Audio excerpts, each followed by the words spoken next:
Assalamualaikum warahmatullahi wabarakatuh. Pemirsa Duta TV, apa kabar? Saya Fatia kembali menyapa Anda dalam program Lensa Banua.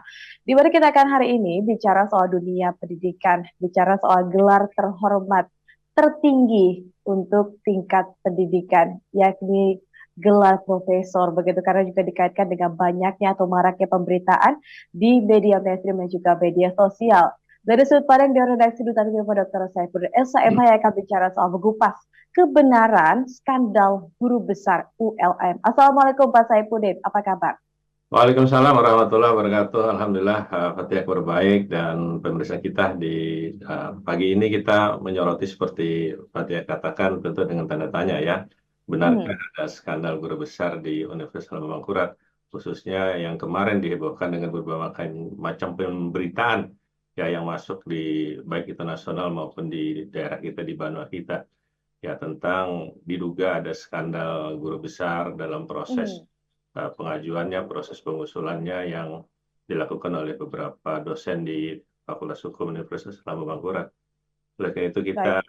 pengen menyoroti tentu dengan sudut pandang Dewan Redaksi ya Fatia, untuk Hmm, kemudian kita memberi juga kepemahaman biasa karakter kita di Lensa Bono, kita ingin bahas secara komprehensif, secara lebih mendalam nanti bagaimana pemahaman kita sebenarnya terhadap satu isu, satu masalah yang banyak mendapat perhatian publik dengan sisi-sisi lain tentu dengan view-nya Dewan Redaksi kita. Fatia.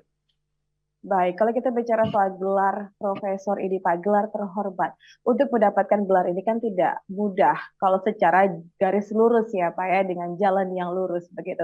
Seperti apa sih Pak kalau kita sounding dulu sebelum kita bicara soal skandal ini Pak, gelar terhormat profesor kan kalau di benak orang awam adalah orang-orang yang mungkin memiliki pemahaman lebih, memiliki pengetahuan lebih dan lain sebagainya. Seperti apa Pak Saifuddin? Ya, Fatia dan pemirsa Dari TV ya, pada saat kita pengen melihat apa yang disebut dengan jabatan guru besar itu ya, Fatia, Hmm, sebenarnya di perguruan tinggi itu ada dua jenjang ya, Fatia. baik. Satu jenjang kepangkatan, seperti juga Mhm, aparatur sipil negara yang lain atau pegawai negeri sipil yang lain. Dia berproses dari pangkat ya, karena memang di perguruan tinggi itu biasanya diterima itu Fatia ya kalau untuk tenaga tenaga akademis atau tenaga mhm, edukatif atau yang disebut dengan dosen itu dia dimulai dengan sarjana atau bahkan strata 2 sehingga pangkat yang di SK awal yang diberikan itu adalah golongan 3 di situ. 3A, 3B dan seterusnya. Jadi kemudian dia sebagai ASN dia dimulai dengan pangkat golongan 3 yang nanti dia bisa berproses ya dari 3A, 3B, 3C, 3D sampai ke golongan 4, 4A, mhm. 4B, 4C, 4D itu nanti Baik. di dalamnya adalah sudah memasuki jabatan guru besar. Nah, di samping pangkat dan golongan tadi ya Pak Tia, juga ada yang disebut dengan jabatan akademik. Mhm, Jabatan akademik ini memang terpisah dengan pangkat. Nanti bisa paralel, dia bisa juga tidak paralel di situ. Ya, kalau jabatan akademik itu dimulai dengan lektor dia. Lektor itu nanti setelah diangkat jadi dosen, dia memenuhi kreditnya itu berarti ya, yang disebut dengan KUM itu 300 ya, 200 sampai 300. Baru dia menjabat sebagai lektor. Kemudian naik menjadi lektor kepala kalau dia memiliki kredit angka 400 sampai 550 atau sampai mhm. 700. Karena di situ lektor kepala itu ada yang junior, ada yang senior di situ. Baik. Nah, nanti pada saat dia memasuki kreditnya itu ya, angka kreditnya itu sudah 859 sampai 1050, itu dia akan menjadi yang kita sebut dengan jabatan guru besar. Jadi memang jabatan guru besar itu ya jabatan akademik yang tertinggi di perguruan tinggi yang dimulai karirnya itu dengan jabatan lektor. Nah, oleh karena itu, Pak Tia dan pemirsa Duta TV, ya, untuk mendapatkan ya jenjang yang istilah kita jabatan akademik itu juga berproses, Pak Tia. Jadi dia ada 4 komponen biasanya yang dinilai di situ untuk Mhm, mengumpulkan angka kreditnya. Satu, baik. dia nanti bisa dalam tanda petik ya, Pak Tia, melakukan kegiatan utamanya ya yang disebut dengan kegiatan pendidikan. Ya kan Mhm, dosen itu kan seperti guru juga, dia mengajar di situ. Nah, lalu kemudian di samping pendidikan, dia masuk kelompok B, kemudian melakukan penelitian. Nah, dalam penelitian itulah kemudian nanti diwajibkan juga untuk membuat hasil penelitian atau karya ilmiah itu nanti di dalam jurnal. Kemudian yang ketiga, kelompok C, itu disebut dengan kelompok pengabdian kepada masyarakat. Nah, ada penyuluhan dan sebagainya yang dilakukan oleh dosen ya dalam konteks pengabdian kepada masyarakat. Nah, kemudian juga dosen itu juga melakukan kegiatan-kegiatan lain yang disebut dengan unsur penunjang. Ya, tentu kegiatan-kegiatan di perguruan tinggi yang sifatnya unsur penunjang. Dan ada kegiatan-kegiatan lainnya yang mendukung pelaksanaan tugas pokok dosen untuk mendapatkan jabatan fungsional itu. Jadi dari 4 itu kelompok A, kelompok B, kelompok C, kelompok D yang menjadi pemberitaan ya yang kemarin itu Mhm. sebenarnya masuk kelompok B, yaitu kegiatan Baik. dosen terkait dengan penelitian. Nah, pada saat penelitian itulah, tadi ya, sekali lagi dia membuat karya ilmiah. Pada saat membuat karya ilmiah, maka komponen uh, B ini, komponen penelitian ini, ya dimuatlah di dalam jurnal. Maka Mhm. ada disyaratkan juga berbagai macam jurnal. Jadi kualifikasi jurnal itu, Pak Dia, baik di tingkat nasional kita disebut dengan SINTA, maupun di Baik. jurnal internasional nanti tingkatan yang tertinggi, yaitu yang terindeks Scopus itu.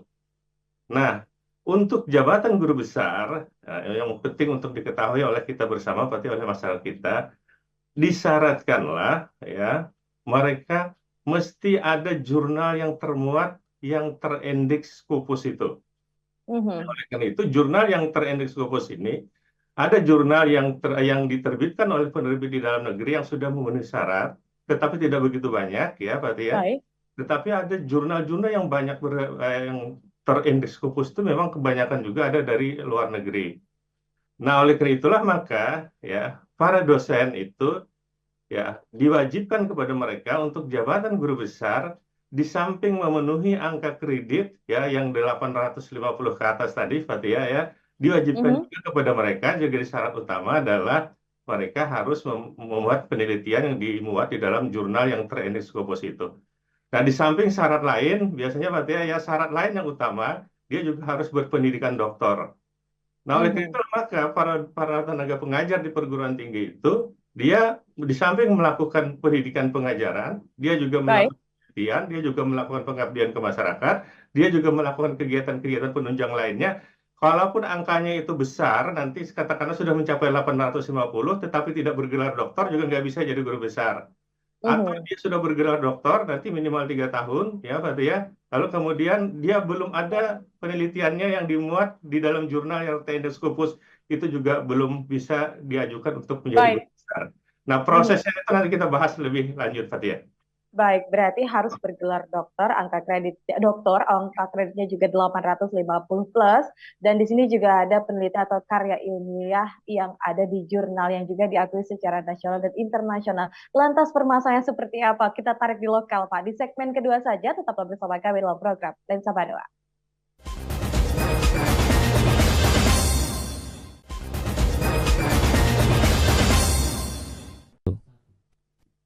Ya, kami kembali untuk Anda pemirsa di Lensa pada segmen kedua masih bicara soal mengupas kebenaran skandal guru besar ULM. Bahkan disebutkan begitu di beberapa media bahwasanya ini hanya fenomena gunung es. Berarti memang masih banyak yang tidak ketahuan. Pak Saipudin, kalau kita bicara soal skandal, seperti apa? Mungkin tidak semua masyarakat familiar yang masyarakat tahu ketika sudah bergelar terhormat ini sendiri diakui sebagai katakanlah orang-orang pilihan yang katakanlah memiliki pengetahuan yang lebih seperti yang saya tahu di segmen awal tadi.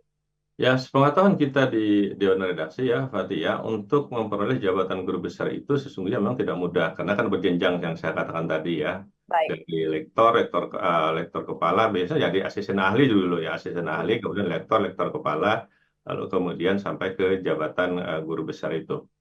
Dan setiap pengajuannya itu, Fatih ya, kan harus memenuhi 4 komponen tadi, pendidikan pengajaran, penelitian, dan seterusnya tadi ya, Fatih ya.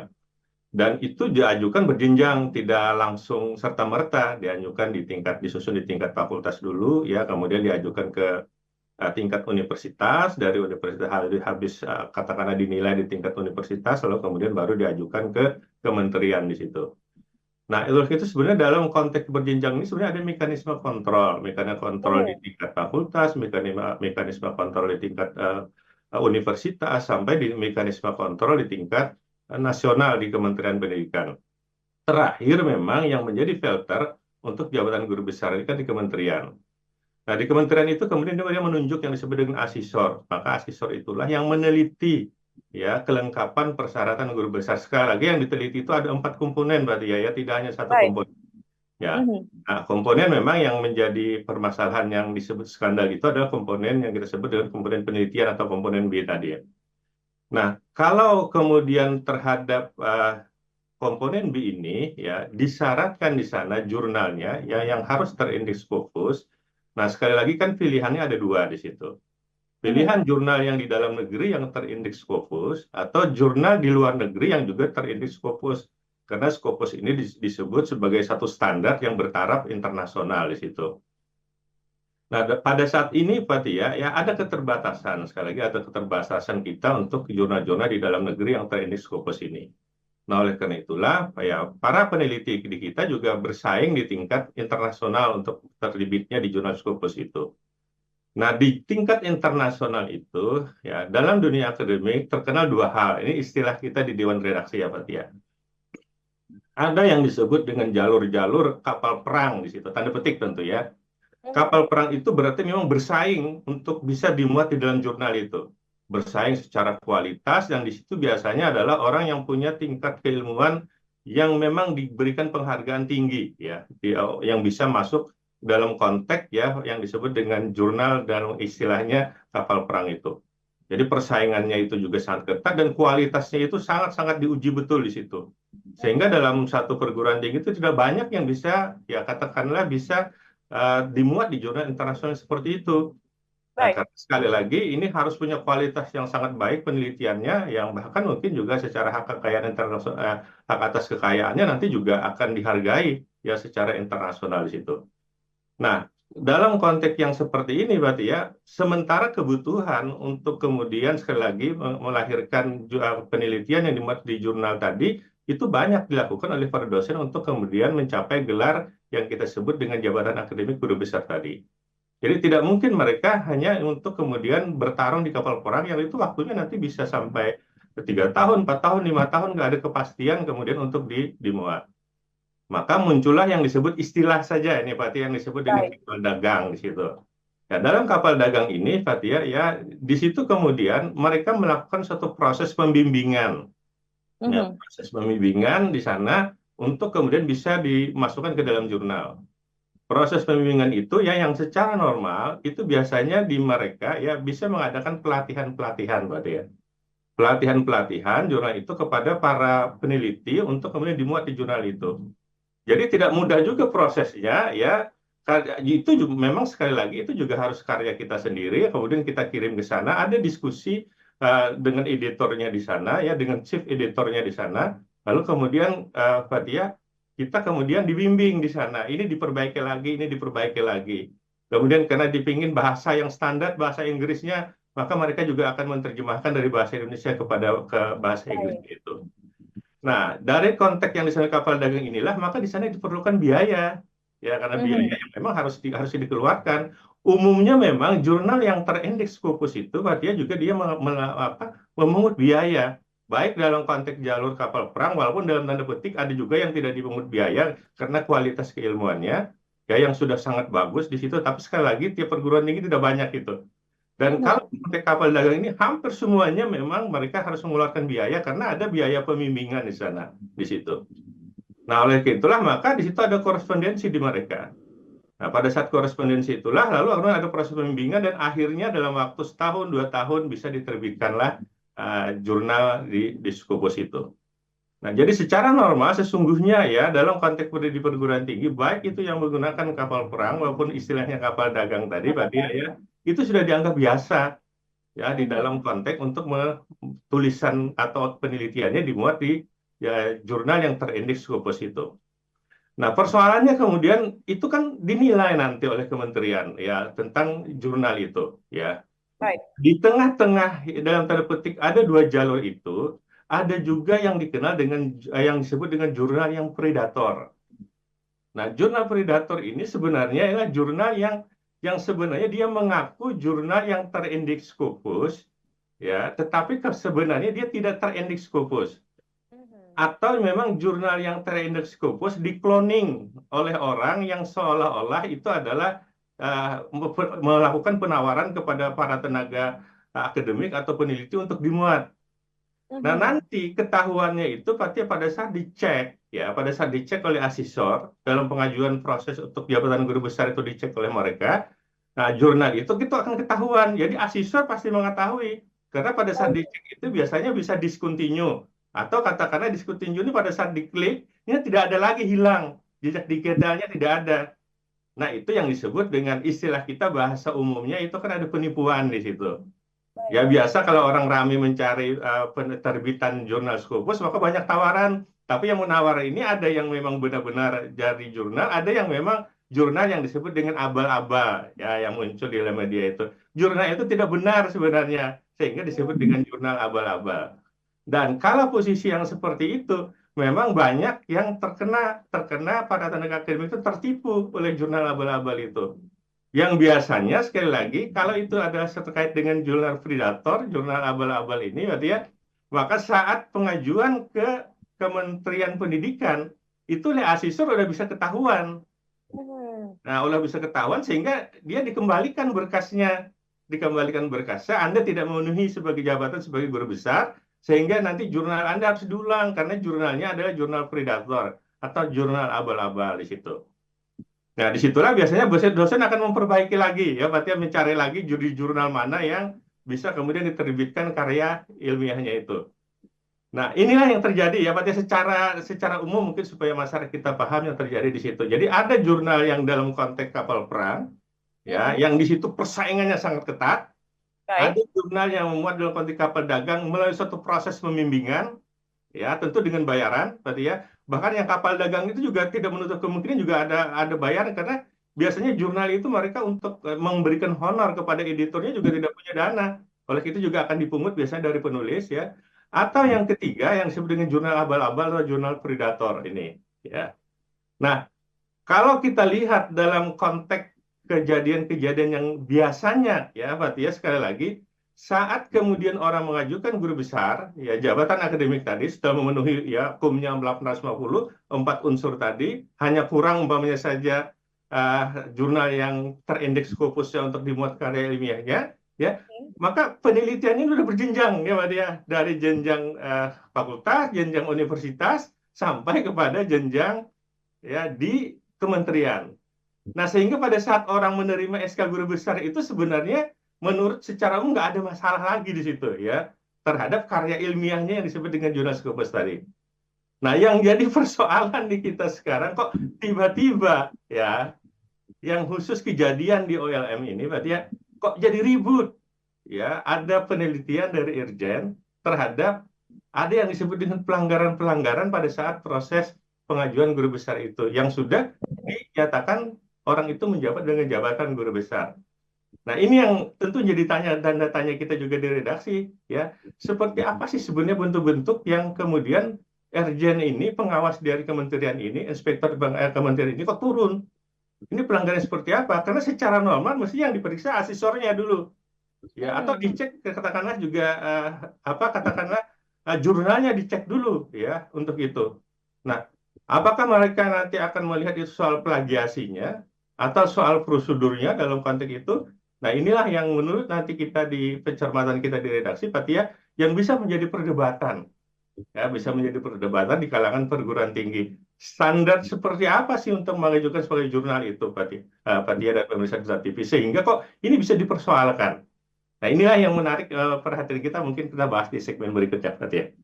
Lebih panjang begitu karena mungkin biar membuka pemikiran masyarakat ketika ada pemberitaan itu muncul bisa menelaah begitu Pak ya, bukan hanya menghakimi status ataupun gelar dari guru besar ini sendiri. Kita jeda dulu, masih ada segmen ketiga, tetaplah bersama kami dalam program Lensa Banua.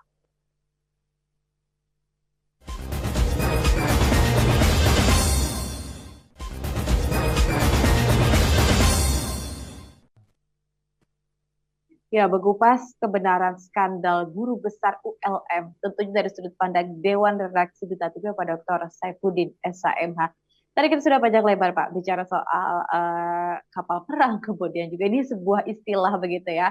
Ada kapal dagang dan juga jurnal predator. Nah, kalau kita tarik secara garis besar saja Pak, untuk kasus yang di ULM, karena kan bukan hanya kasus yang di Lambung Mangkurat saja, tapi mungkin secara nasional, seperti apa Pak?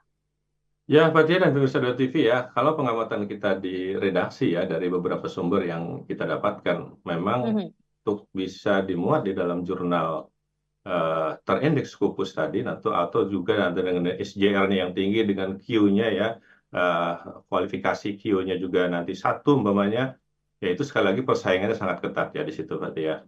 Dan Baik. terbatasnya jurnal, karena juga yang harus dipahami juga oleh pemirsa kita, Pak ya, setiap guru besar yang sudah guru besar juga punya kewajiban dia untuk menulis setiap tahunnya itu di jurnal yang Mhm. terindeks Scopus. Jadi persaingan di jurnal itu sangat sangat banyak yang mau masuk, sementara jurnalnya sangat terbatas di situ.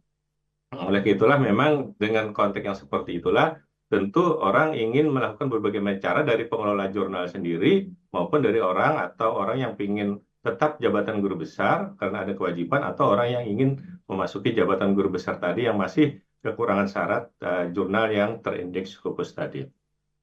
Nah, coba kita lihat Pak Tia ya. Satu adalah kondisi jurnal yang terindeks Scopus di dalam negeri. Nah, kalau Mhm. kita lihat di perguruan tinggi kita di Kalimantan, ya, yang terakhir ini memang ada satu dua yang sudah terindeks Scopus ya. Nah, kalau itu kemudian di luar dari Kalimantan, memang ada beberapa perguruan tinggi yang mengelola jurnal yang sudah juga terindeks Scopus. Tapi kan itu tuh dari satu perguruan tinggi aja ya, satu universitas saja. Kalau hanya ada satu punya jurnal yang terbit punya saja 6 bulan sekali, paling dia bisa terbitkan di situ berarti ya antara 6 sampai 12 artikel lah di situ. Bayangkan dalam setiap perguruan tinggi satu fakultas saja itu dosennya bisa 60 sampai 100 orang. Kita bisa Mhm. bayangkan ya, apalagi satu Baik. universitas ya untuk bersaing di situ. Dan juga ada ketentuan tidak boleh juga nanti satu universitas itu kemudian dimuat di jurnal yang teknik Scopus terhadap jurnal yang dikelola oleh mereka sendiri. Jadi dia juga Mhm. harus bersaing ke jurnal yang ada di perguruan tinggi yang lain. Nah, oleh karena itu di dalam negeri saja itu pasti tidak memenuhi untuk keperluan kita untuk memuat di jurnal yang terindeks Scopus itu. Maka pilihannya adalah kita harus memuat di jurnal yang ada di internasional, di beberapa perguruan tinggi yang ada di internasional ya Pak ya. Jadi ada yang di Rusia, ada yang di India di situ ya, ada yang di Amerika, ada yang di Inggris dan seterusnya ya yang dikelola oleh Mhm. beberapa perguruan tinggi yang ada di sana. Nah, ada kondisi objektif di kita ya, Pak ya. Ya, tenaga akademik kita ya itu umumnya kita, Pak ya, tidak mempunyai pengetahuan yang baik terhadap jurnal yang berskala internasional tadi, kecuali mereka yang sering ke luar negeri atau kuliah dari luar negeri. Nah, itu punya jaringan mereka di sana ya untuk kemudian bisa dimuat di jurnal sana yang sudah terkenal di sana. Itu lebih mudah. Lalu kemudian yang kedua adalah bahasa Inggris yang kita kuasai. Nah, karena Mhm. bahasa Inggris yang dikuasai tidak sekedar pasif, tetapi juga harus aktif di sana. Karena komunikasi dengan mereka dan tulisan itu kan dalam bahasa Inggris di situ. Nah, yang ketiga, ya pengetahuan terhadap IT, ya karena komunikasinya pasti menggunakan IT di sana dengan mereka, itu juga tidak semua dimiliki oleh tenaga edukasi kita. Mhm. Maka muncullah yang kita sebut dengan tenaga-tenaga yang sifatnya membantu untuk proses itu. Ya, istilah kita itu pada saat kita mau mengupload ya atau mengirim data ke jurnal itu, maka kita bisa nyuruh orang lain di sana Mhm. untuk nyuruh orang lain untuk berkomunikasi dengan mereka di sana. Nah, maka korespondensi itu biasanya bisa dilakukan dua hal, baik itu via email kita maupun via email yang membantu kita tadi, ya Baik. untuk berkomunikasi dengan mereka untuk kemudian jurnal kita dimuat di sana. Nah, proses komunikasi yang dilakukan dengan dibantu oleh asisten kita kan namanya itu berarti ya. Nah, itu terjadi sampai nanti dimuatnya di jurnal itu. Nah, pada saat dimuat, kalau jurnal itu memang bukan predator, kita bisa cek sampai sekarang dia masih aktif Mhm. atau tidak. Ya, dan atau ada kita lihat saja nanti di kementerian itu dia punya daftar jurnal-jurnal yang predator itu. Ya, oleh itu sebenarnya yang menjadi perhatian di kita tadi ya Pak ya, pada saat sudah dicek oleh asesor di kementerian itu, sudah dinyatakan lulus artikelnya itu Pak ya, ya itu sebenarnya sudah melalui tahapan yang sudah sangat ketat di sana. Mhm. Ya, oleh itu pada saat kemudian dinyatakan sebagai guru besar, menurut kita di redaksi itu sudah selesai. Nah, tetapi kemudian ya yang ingin kita kita bahas dalam konteks kesempatan ini berarti ya, kenapa kemudian ada pemeriksaan dari Mhm. kementerian ya, dari Irjen ke WLM di situ. Nah, tentu dia akan mendapatkan satu sumber, ya, dari mana sumbernya, ya. Yang biasa itu tentu ada yang melaporkan. Nah, Mhm. pihak yang melaporkan ini, ya, menuduh seolah-olah ada proses yang tidak benar di situ. Nah, maka kemudian Erjen akan turun untuk mencek itu benarkah ada proses yang tidak benar di situ. Nah, lalu kemudian pemberitaan udah terlanjur. Ini ada laporan, ya, yang didapatkan atau data yang didapatkan dari kementerian yang melewati media nasional yang kita baca kemarin itu, ya, berarti ya, seolah-olah ada skandal di situ. Nah, ada skandal lalu kemudian dicek di situ. Nah, hasil pengecekan itu kan tidak diumumkan sampai sekarang, ya. Tapi dari Ya. penelusuran kita di Dewan Redaksi, ya, berarti ya, kita menemukan yang dicek itu sebenarnya soal prosedur yang kita sebutkan tadi, ya, berarti ya. Mhm. Karena apa? Semua yang diperiksa itu, ya, kalau itu dari soal pelanggaran akademis yang berat, kita anggap saja plagiasi, umpamanya. Plagiat, bahwa jurnal itu bukan dibikin oleh dia, umpamanya, ya, Iya. tulisannya, ya, karya ilmiahnya bukan ditulis oleh dia. Itu semua yang dimuat di sana adalah ditulis oleh penulisnya sendiri. Dan Mhm. sudah lulus juga uji plagiasi, karena uji plagiasi itu sekarang ada aplikasinya. Ya, ada aplikasi untuk menguji plagiasi itu. Dan udah lulus uji plagiasinya. Ya, lalu apa yang jadi masalahnya? Soal prosedurnya lagi. Soal prosedur komunikasi dengan jurnal tadi. Nah, tentu sekali lagi karena ada, ya, dalam tanda petik, ya, berbagai macam kelemahan yang ada pada tenaga akademik itu dalam hal perjurnalan ini dan komunikasi dengan pihak penerbit luar negeri, maka memang ada orang yang membantu untuk proses menguploadnya komunikasinya.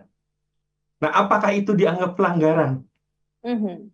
Ya, makanya dikatakan kalau itu dianggap pelanggaran, rasanya, ya, hampir semua perguruan tinggi di Indonesia yang punya level, sekali lagi, ya, yang rata-rata saja pengetahuannya itu melakukan hal yang sama. Ya, kecuali memang sekali lagi ada satu dua orang di perguruan tinggi itu yang memang kualifikasi keilmuannya dan tamatan di luar negeri yang bisa mengerjakan semuanya itu sendiri. Ya, tidak Baik. menggunakan istilah kita asisten atau pihak yang membantu untuk komunikasi dengan pihak jurnal. Nah, sebatas itu sebenarnya, ya, tinggal dilihat, dinilai. Ya, nanti kita berharap tim yang dibentuk oleh OLM bisa lebih objektif melihat itu. Nah, karena kalau dari kementerian kan sudah menyimpulkan, tapi kita lihat nanti yang tim yang akan dibentuk oleh bisa menyimpulkan itu. Apakah ini memang termasuk pelanggaran? Ya, Mhm. apakah memang ada plagiasi? Apakah memang ada, sekali lagi, itu jurnal predator? Ya, Baik. ini harus dilihat. Tapi penelusuran kita sementara, ya, dan kita ambil sampel beberapa guru besar yang dikatakan Fatia tadi yang dipersoalkan itu, nggak ada plagiasi di sana. Mhm. Berarti Dan karyanya jurnalnya murni sampai jurnal sekarang yang lain. masih eksistensi. Diklik Mhm. masih ada, tidak tidak jurnal predator di situ. Nah, oleh itu sebenarnya menurut kita nggak ada masalah sebenarnya, ya, Fatia, ya. Kecuali ada hal-hal teknis tadi itu dianggap melanggar. Kalau itu soal administrasi, soal Mhm. teknis, tidak soal substantif dalam konteks hukum itu.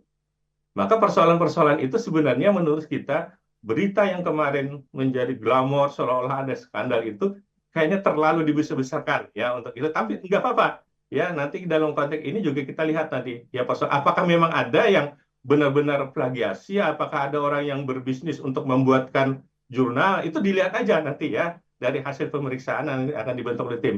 Kita dari penelusuran kita sementara kita ditemukan itu, Pak Tia. Nanti Mhm. kalau bisa saja nanti juga ada pihak-pihak lain yang mengerjakan, sekali lagi, tapi tidak seluruhnya dari 11 orang yang diduga tadi, bisa saja. Tapi dari penelusuran di Dewan Redaksi kita sementara, kita belum menemukan itu. Ya, oleh Baik. itu sekali lagi berdasarkan asas praduga atau bersalah, ya, kita ingin ini diselesaikan. Nanti ketahuan, ya, apakah ini memang ada plagiasi, ada jaringan yang skandal yang membuat jabatan guru besar, umpamanya, ya, berarti, ya. Tapi dari kualifikasi orang-orang sebagian besar yang dinyatakan lulus dari jabatan guru besar tadi, ya, kenapa kita meneliti juga secara mendalam di redaksi? Kita tidak mempercayai itu karena kualifikasi orang-orang. Tapi sekali lagi ada keterbatasan mereka dalam konteks proses korespondensi Mhm. dengan jurnal itu, yang bisa saja minta bantu pihak lain untuk korespondensi itu, Fatia. Baik, berarti ini ada pencerahan ya Pak ya untuk masyarakat agar tidak hanya serta-merta percaya dan juga ketidaktahuan mungkin terhadap permasalahan ini sendiri. Lantas seperti apa mungkin Pak reaksi bijak Pak? Saat ini kan macam-macam Pak opini publik yang beredar, apalagi hanya sekedar penggalan-penggalan kata, penggalan-penggalan kalimat yang dimasukkan dalam sosial media. Karena kan ini bukan hanya di media mainstream Pak pemberitaan mengenai skandal guru besar ULM, tapi masuk merambah ke media sosial Pak yang menuai banyak komentar yang mengarah pada hal-hal negatif atau mungkin pemalsuan Pak dari guru besar ini sendiri gelarnya. Seperti apa? Ya, Pak Tia dan pemirsa TV ya, memang di level manapun dan jenjang jabatan itu ya, baik itu di perguruan tinggi maupun di luar perguruan tinggi, ya memungkinkan saja kemungkinan adanya ya pelanggaran-pelanggaran, baik itu pelanggaran syaratnya ya, maupun juga dalam pelanggaran proses pengajuannya ya. Tapi nanti kita bisa lihat apakah itu proses pelanggarannya itu bersifat administratif atau dia hanya bersifat substantif. Ya, kalau itu disebut dengan skandal, ya itu biasanya memang bersifat substantif, ya tidak hanya bersifat administratif. Nah, Baik. kalau itu bersifat substantif, saya contohkan tadi ya, Pak Tia, tentu orang banyak saja melakukan plagiasi atau Ya. katakanlah mengupahkan membuat jurnal, membuat tulisan lalu dimuat di dalam jurnal. Nah, itu kan memang tidak benar ya, artinya memang dia bukan karyanya sendiri, lalu kemudian dimuat di jurnal yang seolah-olah menjadi karyanya. Itu juga harus diteliti, karena sekarang juga ada penelitian-penelitian kolaborasi. Penelitian kolaborasi antara sesama dosen, kolaborasi antara dosen dengan mahasiswa. Itu juga sekarang dikembangkan ya dalam penelitian-penelitian itu. Sehingga uji-uji yang terkait dengan hal-hal yang sifatnya, katakanlah apakah ini penelitian sendiri atau penelitian orang lain, itu sudah ada juga aplikasi yang kita sebut dengan uji-uji plagiasi tadi. Jadi ini hal yang harus kita cermati, jadi kita tidak termudah tergiring oleh satu pemberitaan yang seolah-olah itu kemudian menyudutkan orang yang diduga itu, berarti ya. Ya, kadang-kadang kita kan tidak melihat dalam konteks secara mendalam untuk menelitinya, padahal ya memang seperti apa sih kejadian yang sebenarnya. Nah, inilah yang kita berkepentingan untuk satu keberimbangan, katakanlah kita juga harus menyampaikan hasil penelusuran kita di Dewan Redaksi Batia. Terus yang kedua, ya yang harus menjadi perhatian kita bersama, ya karena ini menyangkut jabatan guru besar itu kan sesuatu jabatan yang sifatnya sakral di dalam perguruan tinggi, karena ini kan Baik. jabatan keilmuan, bukan jabatan politis di situ. Nah, oleh itu karena dia jabatan keilmuan, maka masyarakat juga harus hati-hati juga menilainya ya.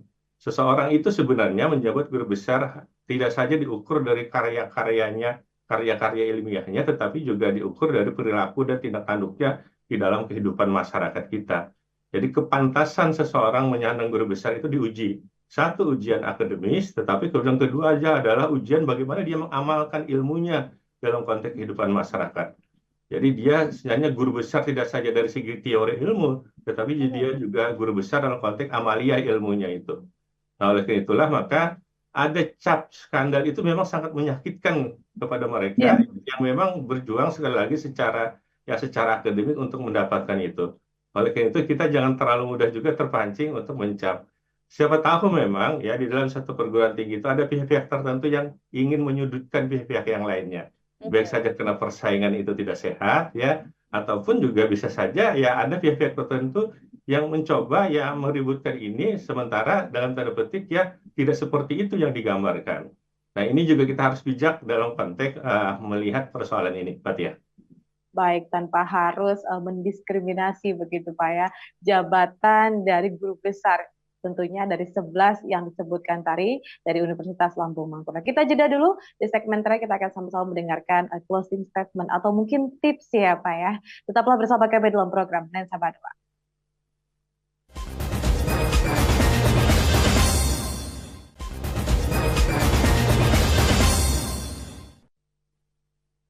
Ya, kami kembali untuk Anda pemirsa di Lensa Badua segmen terakhir, masih edisi mengupas kebenaran skandal guru besar ULM sehingga tidak boleh mendiskriminasi begitu Pak ya terhadap guru besar karena mungkin juga saat ini mentalnya sedang diuji Pak karena kan banyak komentar-komentar negatif yang mengarah terhadap mereka begitu. Karena ini segmen kita yang terakhir, silakan Pak closing statement mungkin juga himbauan kepada masyarakat agar tidak memandang sebelah mata gelar terhormat ini sendiri Pak. Ya, Pak Tia dan pemirsa TV, yang pertama yang ingin kita sampaikan bahwa dari berbagai macam pemberitaan itu ada kesan bahwa pengajuan 11 guru besar ini kan instan, ya, Mhm. hanya sangat cepat. Dari penelusuran kita di redaksi, tidak instan sebenarnya. Mereka ngajukan sudah 2-3 tahun yang lewat ya. Jadi tidaklah serta-merta kemudian jabatan itu, cuman SK guru besarnya itu kebetulan diterima bersamaan. Mhm. Nah, ini yang juga harus diklarifikasi ya, berarti ya. Jadi mereka Baik. mengajukan sudah lama sebenarnya mengajukan Mhm. proses itu, tetapi SK itu mereka terima secara bersamaan. Karena kan banyaknya itu kadang-kadang juga menimbulkan curigaan, ya, Iya. kecurigaan seolah-olah yang sekali lagi ada skandal yang besar terhadap pengajuan mereka. Jadi prosesnya sudah cukup lama, 2-3 tahun sebelumnya mereka mengajukan itu. Terus yang kedua dari temuan kita di lapangan juga, ya, Fatia, ya, karya yang mereka muat di dalam jurnal itu ya, Fatia, adalah karya-karya yang memang tidak sampai sekarang belum terdapat bukti adanya plagiasi di situ, Mhm. karya-karya mereka. Dan yang ketiga yang kita temukan juga secara konteks-konteks teoritis juga pada saat kemudian disetujui oleh asesor di kementerian, maka sebenarnya tidak ada masalah di situ. Dan yang menjadi fakta juga ditunjukkan ke redaksi kemarin pada saat diklik jurnal yang dinilai abal-abal tadi atau jurnal predator tadi, ternyata bukan predator karena masih continue, tidak Mhm. discontinue. Karena kalau jurnal predator itu bisa dipastikan discontinue di situ. Ya. Nah, sehingga dari persoalan-persoalan ini yang kemudian ya setelah dilakukan klarifikasi, nanti kita lihat apakah memang ada skandal atau tidak. Memang ya untuk terkait dengan jabatan guru besar yang terkait dengan jurnal Scopus ini, banyak pihak yang menawarkan Pak Tia ya untuk Mhm. kemudian menjadi agen kah namanya itu, menjadi orang yang bisa menguruskan dan membuatkannya. Dan kita terima email itu, Fatih, biasanya dari berbagai macam hal. Jangankan itu, ada juga yang kita sebut dengan biro-biro atau agen-agen membuat skripsi, itu masih ketemukan. Mhm. Ada biro agen-agen membuat makalah atau membuat tesis, itu juga kita masih temukan. Ya, cuma sekali lagi terhadap mereka yang di sebelah ini, nanti dilihat saja apakah itu memang terbukti atau tidak ya.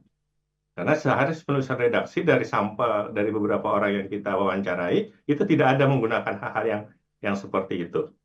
Nah, oleh karena itulah maka menurut kita ya yang paling bijak, mari kita dukung ya kerja dalam tanda petik ya Irjen tadi, kalau kemudian dibentuk tim lagi di ULM untuk mengklarifikasi kebenarannya, ya yang mudah-mudahan nanti akan diumumkan oleh Pak Rektor OLM yang nanti tidak berapa lama lagi setelah tim ini bekerja, dan kita akan melihat seperti apa sih sebenarnya duduk persoalannya. Terus yang kedua ya, yang kita inginkan juga para sivitas akademika ya di Universitas Al khususnya juga di Fakultas Hukum yang menjadi universitas dan fakultas kebanggaan kita di Banua ini ya berarti ya juga mereka mestinya harus bekerja sama dengan baik ya, karena kalaupun itu ada proses pelanggaran-pelanggaran administrasi mestinya bisa diselesaikan di awal-awal sebelum itu Mhm. diajukan ke kementerian ya, karena kan kalau administrasi mereka udah tahu semua di situ orang-orang yang di dalam, bukan setelah selesai lalu kemudian dilaporkan ya hal-hal yang seperti itu. Jadi mudah-mudahan iklim atmosfer akademik yang ada di perguruan tinggi di Fakultas Hukum itu bisa lebih baik lagi. Karena kemajuan perguruan tinggi itu ya, Pak Tia, salah satunya adalah atmosfer akademik yang saling menghargai di antara mereka. Karena kalau tidak, kapan ya universitas atau fakultas itu bisa maju? Kalau istilah kita di Banjar tuh orangnya saling bercakutan ya di dalam Mhm. konteks kehidupan sosial di kita. Jadi kita dukung kerja dan kalau ini karena sudah diberitakan secara meluas, tentu kita tunggu hasil yang akan diumumkan nanti dari kerja dari tim yang dibentuk oleh Rektor M untuk mengklarifikasi kejadian yang dilaporkan dianggap adanya skandal dalam pengajuan guru besar di Fakultas Hukum PLM yang 11 orang itu tadi. Sebagai masyarakat kita bijak untuk kita nunggu saja, jadi tidaklah kemudian menghakimi sekali lagi ya apa yang terjadi. Kita tunggu hasilnya dan mudah-mudahan nanti yang terbaik yang akan ditemukan di situ. Dan ada kewajiban juga nanti di situ nanti ya bagi orang-orang yang berbuat curang melaporkan yang tidak benar itu juga punya konsekuensi hukum. Baik. Mereka yang nanti juga bisa saja diproses nanti ya tentu sekali lagi itu nanti juga tergantung bagi mereka yang merasa dirugikan atau tidak ya terhadap kejadian-kejadian yang ada sekarang ini. Kita belajar dari hikmah ini ya tentu ya Pak Tia akan meningkatkan kewaspadaan di kita, jadi introspeksi kepada kita semua untuk kemudian bisa lembaga pendidikan itu bisa lebih baik lagi, Pak Tia. Baik, kita tunggu saja begitu Mbak ya sebagai masyarakat tanpa harus menghakimi 11 orang dari guru besar ULM ini. Terima kasih Bapak Dr. Saiful SMA telah berbagi informasi di program Lensa Bandung edisi kali ini yakni mengupas kebenaran skandal guru besar ULM. Semoga bisa memberikan pemahaman dan juga pengetahuan secara luas begitu bagi pemirsa di rumah. Kata saya Fatia mewakili kerabat kerja yang bertugas mengucapkan terima kasih atas kebersamaan Anda dan sampai jumpa. Wassalamualaikum warahmatullahi wabarakatuh.